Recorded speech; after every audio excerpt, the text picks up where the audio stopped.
Greetings, all precious, the new Jamaican here. I'm sitting here in this awkward position so that you can see that I'm collecting water. Water in this little bottle here, and as you can see, it is but a small trickle that is coming in, and that's all she wrote. I cannot express to you the importance of having a water catchment system that is going to sustain you, a large enough water catchment system. Jamaica is in a drought, a serious drought, and you don't know when the water is going to be turned on and for how long it's going to be turned on and how much is going to actually come through the pipes.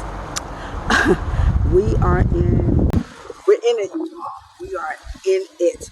We moved to Jamaica July of 2021, and I remember it was a very, very hot summer, but it was quite a rainy summer. We got plenty of rain all the way through the end of the year, which is normal to have a rainy winter time here. And we got tons and tons of rain. I would say we got rain up until about maybe January or so of 2022. After that, it was just sort of sporadic. It became so dry that in April there were big brown patches of water, grass in our yard here, just brown. We did get rain sporadically from that point on through the summer, not very strong, but that's not uncommon, and also through the winter of last year. It just did not rain.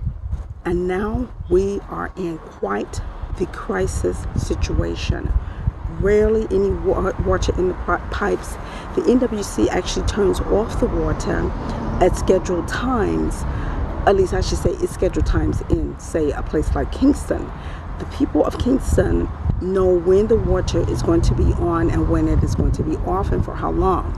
In this area, not so. That is not the case. They turn it off. They don't tell you. You don't know how long it's going to be off. You don't know when it's coming back on and for how long it will be on. You just have to keep trying and see if you have water in your pipes. Then when the water comes through, the pressure may be so low that you may be only able to get water from a spigot that's at the lowest level of your property. So if you have a two-story property, that water is likely not going to, even with the pressure tank on, is likely not going to be strong enough. The pressure is likely not going to be strong enough to even get up to certain of your pipes in your kitchens or your bathrooms or so forth and so on. It is quite the ordeal. Now, if you are going to be completely off grid like we are, you are only reliant on rainwater. But if the rain doesn't fall, what do? You just have to make sure your system is strong enough, make sure your system is large enough. If no rain falls, you can have water trucked into your home. There was a time that when you would do that, the government will send the water trucks out to your property and fill up your tanks or your cistern for free. That is no longer the case. You can get water sent out to your property, but you're going to pay for it. It's no longer free.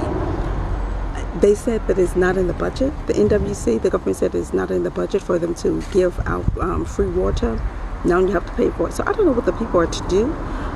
There was a protest earlier today in East Portland about the road situation, on the water situation.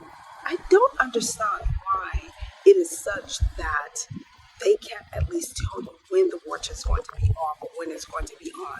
But again, like I say, if you are only collecting rainwater and your system is too small, when a drought comes, and a drought will indeed come,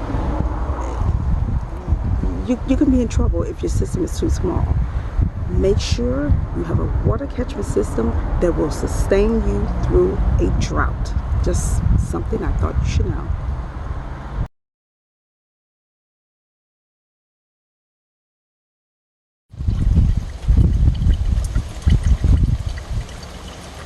Couldn't see it from the direction I was showing you before, but that's a trickle. That is a trickle of water. But I'll take what I can get.